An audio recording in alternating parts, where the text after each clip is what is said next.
ആ മാതൃകാ പുരുഷൻ എന്നാണ് നബിയെ നമ്മൾ പറയേണ്ടത്. കാരണം ഇത്രയൊക്കെ ചെയ്തു വെച്ചില്ലേ. ഇനിയും യുദ്ധത്തിന് പോകാൻ തയ്യാറല്ലാത്ത ഒരു ജനതയോട് ഖുർആൻ പറയാണ്, യുദ്ധത്തിന് നിങ്ങൾ ഇറങ്ങി പുറപ്പെട്ടിട്ടില്ലെങ്കിൽ ഒരു ഭീഷണിയാണ്, നിനക്ക് ഞാൻ തരാൻ കേട്ട വേദന ഏത് ശിക്ഷ നിനക്കൊണ്ടാ. നിങ്ങളെ നശിപ്പിച്ചിട്ട് അള്ളാഹുവിന് വേണ്ടി ആരുടെ തലയെടുക്കാനും കൊല്ലാനും കൊല്ലപ്പെടാനും തയ്യാറുള്ള ഒരു ജനതയെ കൊണ്ടുവരുമെന്ന് 9:39. മനസ്സിലായ? ഇനിയും തീർച്ചയായിട്ടും സത്യവിശ്വാസികളുടെ പക്കൽ നിന്ന് 9:111 കേട്ടോ. 123 പറയുന്നത് നിന്റെ അടുത്ത് താമസിക്കുന്നവന്റെ മതം നോക്കണം, എന്നിട്ട് അവനെ കൊല്ലാനാ പറയുന്നത് കേട്ടോ. 123. 111 നിങ്ങൾക്ക് സ്വർഗം തരാം, അതിന് പകരമായി നിങ്ങൾ ചെയ്യേണ്ടത് ഇതാ, കൊല്ലണം, കൊല്ലപ്പെടണം. എന്തല്ലേ പഠിച്ചവന്റെ കാരുണ്യം, വല്ലാത്തൊരു കാരുണ്യാണ് പഠിച്ചവന്. പിന്നെ സത്യവിശ്വാസികളെ, നിങ്ങളുടെ അടുത്ത് താമസിക്കുന്ന സത്യനിഷേധികളോട് നിങ്ങൾ രൂക്ഷത കാണിക്കണം, കാർക്കശ്യം കാണിക്കണമെന്ന് പറയുന്നുണ്ട് 123. അതാ ഞാൻ ആദ്യം പറഞ്ഞത് കേട്ടോ, തെറ്റിപ്പി. 111 പറയേണ്ട, അതിന് പകരം 123 പറഞ്ഞു. അതല്ലേ ഹരിക്കുട്ടൻ ഞങ്ങൾ പറയുന്നതും അത് തന്നെയാണ്. ഓരോ മനുഷ്യനും അവനവന്റെ വിവേചന ബുദ്ധിക്കനുസരിച്ചിട്ട് എങ്ങനെയാണ് അവന്റെ ജീവിതം മുമ്പോട്ട് കൊണ്ടുപോകേണ്ടത് എന്ന് തീരുമാനിച്ച് അവൻ കൊണ്ടുപോകട്ടെ. ഇതിനകത്ത് എന്തിനാണ് 6-ാം നൂറ്റാണ്ടിന്റെ ഗോത്രമതവും പുസ്തകങ്ങളും ഇതിനകത്തേക്ക് വരുന്നത്? എന്തിനാണ് നമ്മുടെ ജീവിതത്തിലേക്ക്? അപ്പൊ ഇങ്ങനെ അള്ളാഹു മതത്തെ വളർത്തുക, എങ്ങനെ? ആ മുസ്ലിങ്ങളെ ഇല്ലായ്മ ചെയ്തിട്ട്. എല്ലാത്തിനും പറ്റുന്ന പടച്ചോനാണ് കേട്ടോ.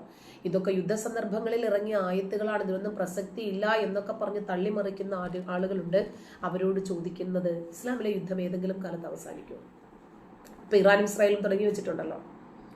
ലോകം മുഴുവനും ഇസ്ലാമിന്റെ കാൽക്കീഴിലാകുന്നത് വരെ നിങ്ങൾക്ക് യുദ്ധം ചെയ്യണ്ടേ? ജിഹാദ് തുടർന്നല്ലേ പറ്റുള്ളൂ. അതല്ലേ ഖുർആൻ പറയുന്നത്. അതായത് അമുസ്ലിങ്ങളായിട്ടുള്ള കാഫിറുകളായിട്ടുള്ള മുഴുവൻ ആളുകളെയും കൊല്ലുന്നത് വരെ നിങ്ങൾ ഇങ്ങനെ തന്നെ തുടർന്ന് പോയിക്കോളാനാ.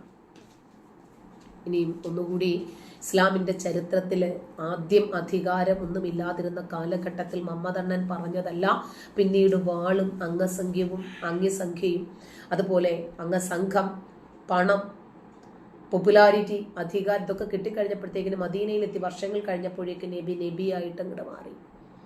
അതുവരെ കാപഠ്യമായിരുന്നു.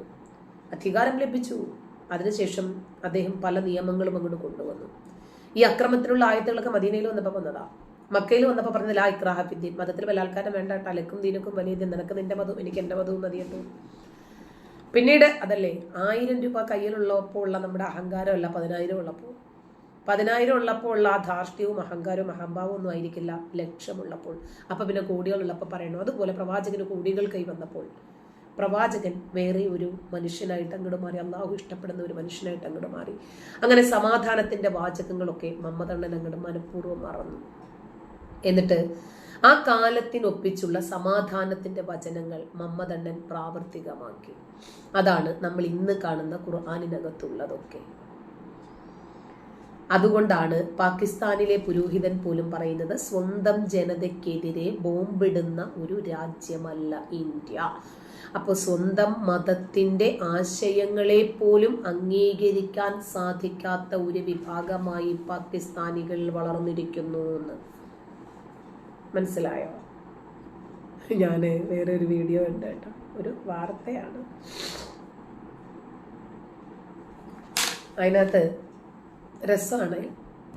ഇപ്പോൾ അല്ല, ഒരല്പം ഒരു മറ്റേ പഹൽഗാം ഭീകരാക്രമണം ഒക്കെ നടന്നില്ലേ, ആ സമയത്ത് ഇസ്രായേലും ഹമാസും തമ്മിൽ രൂക്ഷമായ രൂപത്തിൽ യുദ്ധം നടന്നില്ലേ. ആ സമയത്ത് ഇസ്രായേലും ഹമാസും ഒക്കെ യുദ്ധം ഒരു രൂപത്തിലും വെടിനിർത്തലൊന്നും സാധ്യമാകാതെ എല്ലാ തരത്തിലുള്ള സമാധാന ചർച്ചകളും പരാജയപ്പെട്ട ഒരു സമയത്ത് ഹമാസിനെതിരെ രൂക്ഷമായിട്ടൊരു വിമർശനവുമായി പലസ്തീൻ്റെ അതോറിറ്റി പ്രസിഡന്റ് കുറെ ഉണ്ടല്ലോ അവർക്ക്, മഹ്മൂദ് അബ്ബാസ്. ഇയാൾ സഹി കെട്ടു. കാരണം സ്വന്തം ജനത തന്നെ മരിച്ചു വീഴുന്നു. ഹമാസ് നേതാക്കളൊക്കെ ഈജിപ്തിലും ഖത്തറിലും ഒക്കെ പോയി സുഖവാസത്തിലായിരുന്നു കേട്ടോ. അപ്പോൾ അദ്ദേഹം പറയാണ്, നായിന്റെ മക്കളായ ഹമാസ് ആയുധം താഴെ വെക്കണം, നായിന്റെ മക്കളെ ആയുധം. വേറെ ആരെങ്കിലും പറഞ്ഞു കഴിഞ്ഞാൽ പിന്നെ ഉണ്ടാകുമായിരുന്നോ ബാക്കി? എന്നിട്ട് അദ്ദേഹം പറയാണ്, മര്യാദയ്ക്ക് ഇസ്രായേൽ ബന്ധികളെ വിട്ടുകൊടുത്തോ.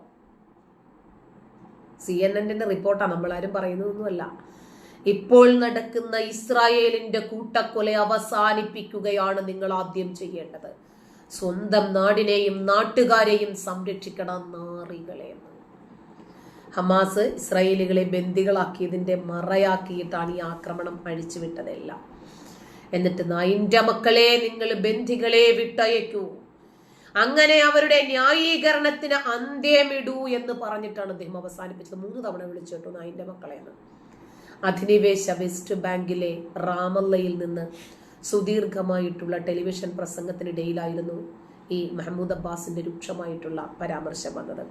ഗാസയില് വംശഹത്യയല്ല നടക്കുന്നതെന്നും പ്രതിരോധത്തിനു വേണ്ടിയും അതുപോലെ ഹമാസിനെ ഇല്ലാതാക്കാനും വേണ്ടിയാണ് യുദ്ധമെന്നും ഇസ്രായേൽ ആവർത്തിക്കുമ്പോൾ ഇസ്രായേലിനോട് പ്രതിരോധിച്ച് നിൽക്കാൻ മറുപടി ഇല്ലാതെ വന്നപ്പോഴാണ് അബ്ബാസിന്റെ പ്രസംഗം പുറത്തു വരുന്നത്. പലസ്തീൻ നേതാക്കളിൽ നിന്ന് ആ സമയത്തൊക്കെ പുറത്തു വന്നതിൽ ഏറ്റവും ശക്തമായിട്ടുള്ള ഹമാസ് വിമർശനം എന്നാണ് ഇതിനെ ചൂണ്ടിക്കാണിച്ചത്, ഇസ്രായേൽ അടക്കം. ഇസ്ലാമിനെ സംബന്ധിച്ച് നായ്ക്കൾ ഹറാമാണ്. അവർക്ക് പന്നി, പട്ടി എന്നൊക്കെ വിളിക്കുന്നത് ഭയങ്കര ബുദ്ധിമുട്ടാണ്, ഭയങ്കര വലിയ ചീത്തയാണ്. അങ്ങനെ അവർക്ക് വല്ലാത്ത ഒരു അരോചകത്വം തോന്നാറുണ്ട് അങ്ങനെ വിളിക്കുമ്പോൾ. അതുകൊണ്ട് തന്നെയാണ് അദ്ദേഹം ആ പദം പ്രയോഗിച്ചത്. എന്നിട്ട് പിന്നെ അതും ചേർത്തിട്ടുള്ള പരാമർശമായതുകൊണ്ട് ഏറെ അധിക്ഷേപാർഹമായിട്ടാണ് ഈ അബ്ബാസിന്റെ വിമർശനത്തെ ഹമാസും നേതാക്കളും കണ്ടത്. ആദ്യഘട്ട വെടിനിർത്തലിന് ശേഷം ബന്ദികളെ കൈമാറുന്നതിൽ ഹമാസ് വിമുഖത കാണിച്ചു. അതോടുകൂടിയാണ് ഇസ്രായേൽ രണ്ടാമത് രൂക്ഷമായിട്ടുള്ള ആക്രമണം ഗാസയിൽ അഴിച്ചുവിട്ടത്. അങ്ങനെ ഗാസയുടെ 4/1 ഭാഗം ഇസ്രായേലിന്റെ കയ്യിലായി, ഇസ്രായേലിന്റെ നിയന്ത്രണങ്ങളിലായി. അങ്ങനെ ഹമാസിന്റെ മുഴുവൻ നേതാക്കളെയും ഇല്ലാതാക്കുമെന്നും അവരെ നിരായുധീകരിക്കുമെന്നും നേരത്തെ തന്നെ ഇസ്രായേൽ പറഞ്ഞിരുന്നതാ. രണ്ടാമത്തെ വെടിനിർത്തലും വേണം എന്ന ഈജിപ്തിന്റെ നിർദ്ദേശവും ഇസ്രായേൽ അംഗീകരിച്ചു. അങ്ങനെ ഒക്ടോബർ 7-ാം തീയതി ഇതുപോലെ ഇറാൻ ഇസ്രായേലിനെ ചൊറിഞ്ഞതുപോലെ ഹമാസ് ഇസ്രായേലിനെ ചൊറിഞ്ഞു. ഒരിക്കലും അബ്ബാസ് അതിനെ അപലപിച്ചിട്ടില്ല കേട്ടോ. പക്ഷെ ജനങ്ങൾക്കെതിരെ ആക്രമണം നടത്തുന്നതിനെ അദ്ദേഹം വിമർശിച്ചു. പലസ്തീൻ രാജ്യം രൂപീകരിക്കുന്നതിനോടൊപ്പം തന്നെ ഗാസയിൽ നിന്ന് പൂർണ്ണമായും ഇസ്രായേൽ പിന്മാറണം എന്നാണ് പലസ്തീൻ ലിബറേഷൻ ഓർഗനൈസേഷന്റെ ഭരണത്തിന് കീഴിലേക്ക് ആ മേഖലയെ കൊണ്ടുവരണം എന്നും അദ്ദേഹം ആ പ്രസംഗത്തിൽ തന്നെ ആവശ്യപ്പെട്ടിട്ടുണ്ട്. ഗാസ മുനമ്പിലെ നിയന്ത്രണം ഹമാസ് അവസാനിപ്പിക്കണം. അവരുടെ എല്ലാ കാര്യങ്ങളും പലസ്തീൻ ലിബറേഷൻ ഓർഗനൈസേഷനെ ഏൽപ്പിക്കണം. കാരണം ഹമാസ് ലക്ഷ്യം വയ്ക്കുന്നതെല്ലാം അവിടുത്തെ ജനങ്ങൾക്ക് ബുദ്ധിമുട്ടാണ്.